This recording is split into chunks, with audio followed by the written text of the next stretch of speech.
Okay. So this first slide, I think will end this entire argument in 15 seconds. This is the oral health director of the CDC being deposed by Attorney Michael Conant in this court case that you've heard about twice tonight. This is 15 seconds. The sound is going to come from me, but the words are on the screen as well. Here.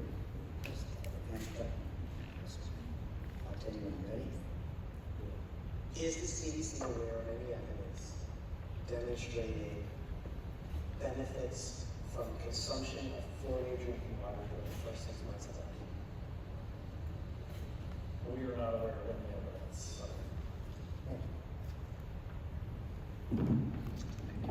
He also answered that same question for toddlers and children. CDC not aware of any evidence of any benefit from fluoridated water. This is arguably the largest proponents and supporters of water fluoridation. Okay. So you can also go to CDC's website when it's up, and you can look at their oral health survey, and they'll show each state, and they look at third graders because that's about the right age, 8 and 9, to compare between water fluoridation and actual decay rates. Look at the top there.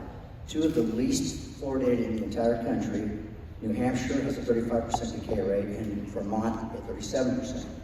Look at the highest fluoridated ones. Washington, D.C., 100% fluoridated, 60% decay rate. Kentucky, almost 100%, 60% decay rate. North Dakota, 96% fluoridated, 68% decay rate. You can look at all 50 states. I think Florida, the last time I checked, is about a 45.5% decay rate.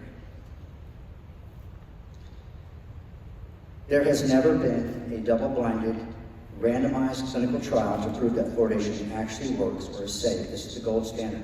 It's never been done. There's never been a long-term follow-up study to prove that it actually worked. There's been plenty that have shown that it failed. And one that I'm very intimate with is my hometown of San Antonio, Texas. They started fluoridating in the year 2000. 9 years later, their Metro Health Department actually did do a follow-up study, and they looked at the most indigent parts of San Antonio, because that's who we're supposed to be helping, right? The ones who don't have access to good dental care. Well, after $3 million in 9 years, there wasn't a decrease in decay, there was an increase of 13%. Now, fluoridation didn't cause the increase, but the point is, it didn't do its intended function. Oh, let's go back. Silicofluorides, because we heard twice tonight, I think, that fluoride is fluoride is fluoride, and it's just not true. Silicofluorides have never been FDA approved for ingestion, and they were never proven safe prior to actually putting in our water supply. And silicofluorides are not the same thing as calcium fluoride. Okay, and this was proven by Johannes Westendorf in 1975. He was doing a study on this for his dissertation. Not only did he show an incomplete dissociation of silicofluorides under normal conditions, but he also showed that it blocked acetylcholinesterase, a critical enzyme for the regulation of our neurotransmitters. So even in 1975, we saw that there was an issue with the brain.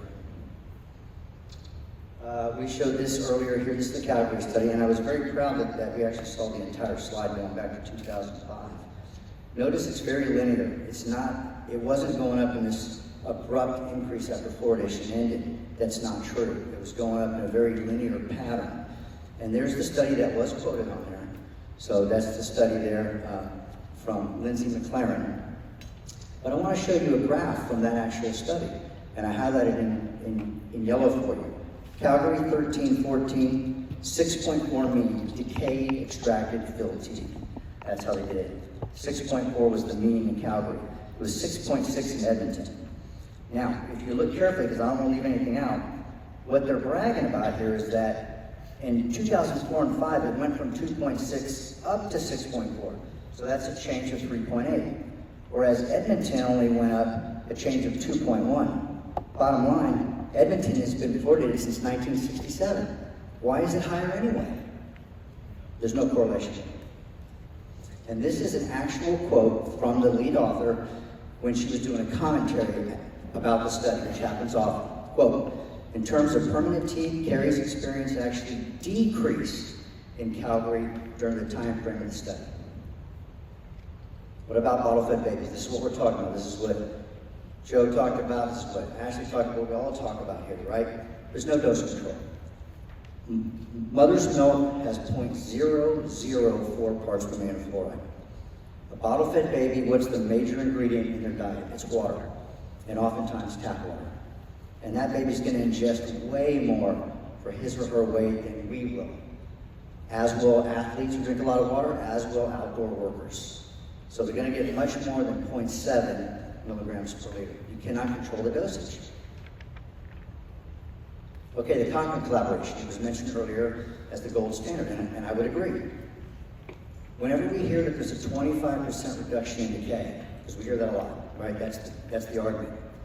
That came from the 2015 Cochrane review. And if you look at that review and actually read it in detail, they went all the way back to studies dating to 1946. In this one, which just came out a few months ago in October, they said, you know what? We found that the studies prior to the early 70s were of lower quality, and 80% of all the pro-fluoridation studies came prior to that year, going back again to the 40s and 50s. What did we not have in those early years? There was no fluoride in toothpaste. Once we got the fluoride in toothpaste, we can now make the argument that we don't need to put it in the water.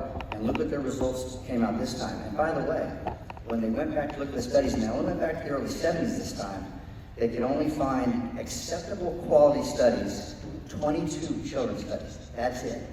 Not these thousands and thousands here about, and none for adults. Average benefit now, 1/4 of 1 tooth. That's it. It's insignificant. It's like 2%. Here's some quotes from that actual one. We could not be sure whether adding fluoride to water reduced tooth decay in children's permanent teeth, end quote. Quote, we were unsure whether there were any effects on tooth decay when fluoride is removed from a water supply. And as it was mentioned earlier, the Capri study, which was done in England, it was a 10-year study on children, it found a reduction of only 0.16 decay teeth. And here's the graph that they showed in the study. So your x-axis is the years, your y-axis is fewer cavities. And if you look back, sure enough, in the early 70s, maybe four cavities per kid. But look, as we get down to where we are now, it's insignificant. It's nearly 0. This is a study that probably nobody really even knows about. It took me years to actually find this because there's multiple studies that are under the umbrella, the Iowa study. But they followed children from birth, some up to age 27 and a half. But in this particular one that I'm showing you here in 2009, funded by the National Institutes of Health, they followed children from birth to age 17. And they did exams on their teeth, they did some dietary assessments, detailed intake questionnaires. The result from the 2009, this particular study, which is the one I'll show you on this next slide, no significant correlation between ingested fluoride and cavity reduction. They looked at everything, bone scans, everything. We're talking about decay here. No significant reduction in cavities. That's the actual study if you'd like to look it up. Again, this is one of, I think there's, actually 10 maybe now that they've done. Mostly the same authors, the other ones as well, to look at all different aspects of what happens when you follow someone from birth to at least age 17. And the Lotus study, this was the adult sister study to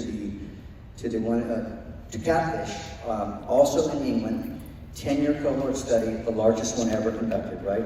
6.4 million adults, largest study ever. Here's the results. 2% fewer cavities, just like the catfish one. No reductions despite social inequalities. It didn't matter whether you were poor or wealthy or could afford everything to do. They all brushed about the same. No reductions in missing teeth. And lastly, that fluoridation is likely a net economic loss when capital costs are included. So it's time to end this experiment. Okay, 95% of the world does not fluoridate. Only 5% does. Of the 5%, there's 11 countries that provide fluoride to over half of their populace.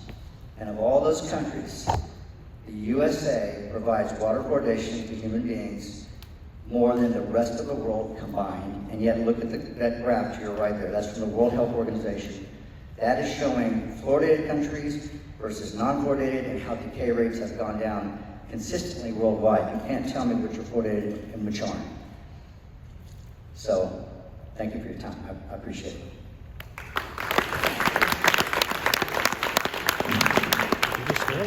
Well, you can see this is a lot of information.